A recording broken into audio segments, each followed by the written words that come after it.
La conquista y época colonial.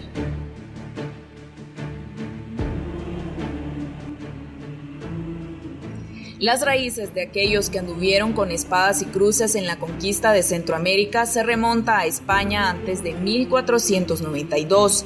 Importante señalar que la península ibérica había sido invadida desde siglos por fenicios, griegos, romanos, árabes y judíos.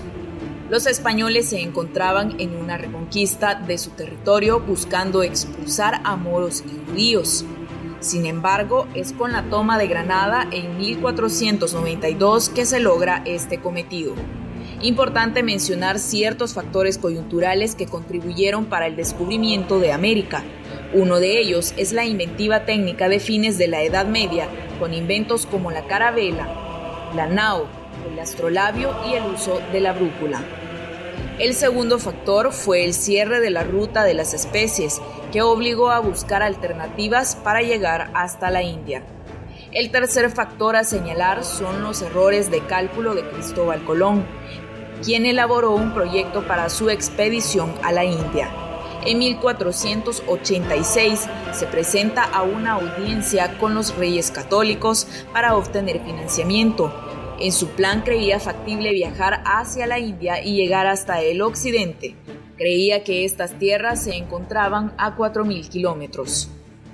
Cristóbal Colón consigue el financiamiento con los reyes católicos y se organizan capitulaciones que no son más que contratos jurídicos y administrativos entre la corona y particulares para poder financiar esta expedición. Sobre las creencias de Cristóbal Colón es importante mencionar que el pensamiento que predominaba en la época era que la tierra era plana como un plato y que las orillas de ese plato podría ser el horizonte que se divisa desde la playa. Llegar hasta ella significaba para los barcos irse a pique. Además, se tenía la creencia de que el mar estaba infectado de toda clase de monstruos que la imaginación de la época podría fabricar. Pero Colón tenía ciertas cualidades muy particulares, ciertas creencias que lo llevaron a elaborar su plan. Cristóbal Colón era marinero y eso le había permitido conocer otros puertos, otras leyendas y otras culturas. Uno de esos conocimientos es la leyenda de Vinlandia. A través de cánticos, los vikingos narraban cómo sus antepasados habían viajado de isla en isla, de Escocia, Islandia, Groenlandia y habían llegado hasta América, y ahí se habían establecido en una tierra que ellos habían bautizado como Vinlandia. También se menciona que conoció a Pedro Vázquez de la Frontera en el puerto de Palos, y este le mencionó que a las costas habían sido arrastrados unos cuerpos que tenían facciones diferentes a la de los cristianos. Además, Colón conocía la teoría de la esfericidad de la Tierra propuesta por Ptolomeo, y se cree que tuvo acceso a ciertos mapas que había elaborado Paolo del Pozo Toscanelli. Con esta información emprende un total de 4 viajes. En el primero de ellos, literalmente, se topa con América. Se menciona que la conquista en un primer momento se desarrolló en las zonas del Caribe. Posteriormente se realizan expediciones a tierra firme. Una de estas es la de Hernán Cortés, que conquista el Imperio Azteca en 1521. Después de allí elaboran planes para realizar expediciones hacia el sur, que vendría a ser la conquista de Centroamérica desde 2 vertientes, desde Panamá y desde México. La conquista desde Panamá. El gobernador de estas tierras era Pedrarias Dávila. Ante él llega Gil González y Andrés Niño, que habían tenido autorización para que éste les facilitara ciertos barcos. Pedrarias Dávila no les ofrece ninguna ayuda. Por lo tanto, Gil González y Andrés Niño tienen que armarse su propia expedición y en 1522 salen de estas tierras. Los barcos de Gil González no resistieron, por lo que tuvo que hacer una incursión por tierra a territorio nicaragüense. Por su lado, Andrés Niño viajó por la costa llegando hasta el Golfo, que bautizó con el nombre de Fonseca en honor a Juan Rodríguez de Fonseca, obispo de Burgos. Gil González en Nicaragua tuvo un relativo éxito y con estas riquezas regresa junto con Andrés Niño a Panamá. Allí el gobernador intenta capturarlos y estos tuvieron que huir hacia Santo Domingo.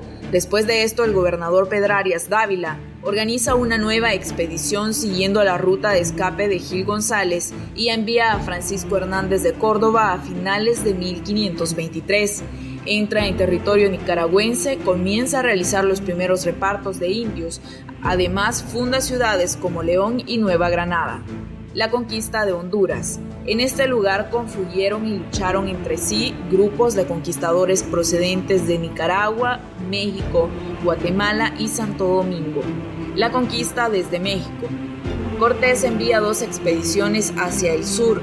Envía a Cristóbal de Olid por mar, que es uno de los que llegó a territorio hondureño y luchó con las mismas fuerzas con las que había luchado Francisco Hernández de Córdoba, y por tierra envía a Pedro de Alvarado. A principios de 1524 llega Alvarado a tierras guatemaltecas. Aquí tiene un enfrentamiento con grupos indígenas quichés, que con ayuda de caciques lograron someterlos.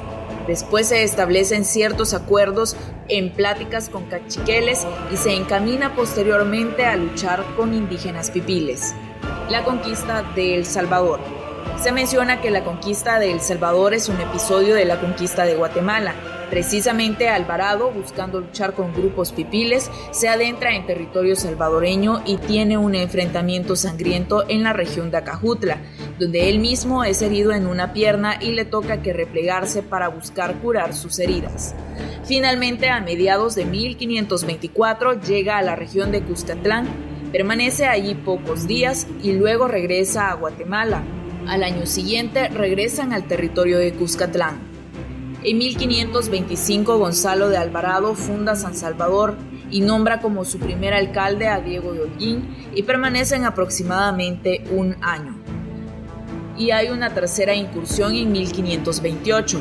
Diego de Alvarado busca restablecer San Salvador, solo que en esta oportunidad en el Valle de la Bermuda, que es una zona cercana al actual Suchitoto. Pedro Arias Dávila desde Nicaragua envía al capitán Martín de Estete buscando sumar San Salvador para sus intereses. Martín de Estete es obligado a regresarse a Nicaragua por las fuerzas de Pedro de Alvarado.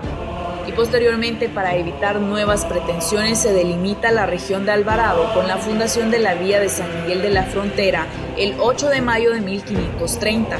Esta región se declaró pacífica hasta 1539, cuando los indígenas mantuvieron una lucha de guerrillas, permaneciendo en las montañas y hostigando a los pueblos españoles.